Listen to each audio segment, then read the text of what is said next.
અમદાવાદના વિરમ ગામમાં મુખ્યમંત્રીના હસ્તે વિકાસ કાર્યોની ભેટ 497 કરોડના વિવિધ વિકાસ કામોનું સીએમએ ખાતમુહૂર્ત કર્યું। 285 કરોડના ખર્ચે તૈયાર થનારા રોડનું પણ ભૂમિપૂજન કરવામાં આવ્યું। વિરમગામ નગરપાલિકાથી માંડલ દસાડા રોડનું નિર્માણ થશે। 91 કરોડના ખર્ચે તૈયાર થનારા રૈયાપુર બ્રિજનું પણ ભૂમિપૂજન કરવામાં આવ્યું। માર્ગ અને મકાન વિભાગના વિવિધ વિકાસ કાર્યોના ખાતમુહૂર્ત કરવામાં આવ્યા છે। વિરમગામમાં રેલવે ફાટક પર ઓવરબ્રિજ બનાવવામાં આવશે। 497 કરોડના વિવિધ ખાતમુહૂર્તથી વિરમગામનો વિકાસ થશે તેવું સીએમએ જણાવ્યું।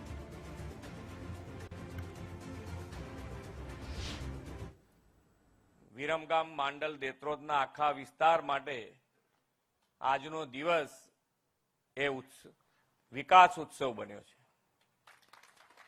રોડ ઇન્ફ્રાસ્ટ્રક્ચર કનેક્ટિવિટીના 497 કરોડ રૂપિયાથી વધુના કામો આજે આ વિસ્તારને આપવાની તક મને મળી છે। સૌરાષ્ટ્ર કચ્છમાં જવું હોય તો અમદાવાદ મહેસાણાથી આવી અહીંયા ટ્રેન બદલવી પડે તેવા સ્ટ્રેટેજિકલ લોકેશનથી રેલ અને રોડ માર્ગ જોડાયેલા વિરમગામ માટે પહેલા શું કહેવાતું હતું, એટલે જ અહીંયા આવીને ટ્રેન બદલવી જ પડે તમારે, એટલે વાયા વિરમગામ કહેવાતું। અને હવે માન્ય વિશ્વ નેતા અને યશસ્વી વડાપ્રધાન શ્રી નરેન્દ્રભાઈએ ઇન્ફ્રાસ્ટ્રક્ચર કનેક્ટિવિટી અને ઔદ્યોગિક વિકાસને કેન્દ્રમાં રાખીને પાછલા અઢી દાયકામાં આ વિસ્તારનો અવિરત વિકાસ કર્યો છે।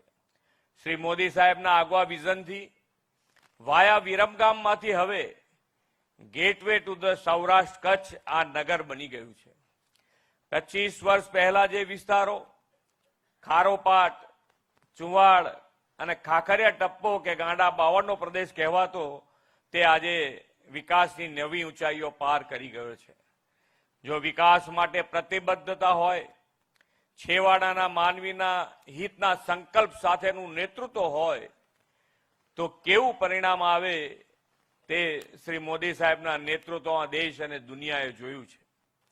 આ માંડલ, દેત્રોજ અને વિરમગામની આસપાસનો વિસ્તાર જ્યાં એક સમયે કોઈ સંસાધનો નહોતા, ખેતી પણ વરસાદ આધારિત, ખેડૂતો એક સિઝન માંડ પાક લઈ શકતા, યુવાનો રોજગારી માટે અમદાવાદ કે નજીકના બીજા શહેરોમાં જતા રહેતા, એવી વિકટ પરિસ્થિતિ હતી।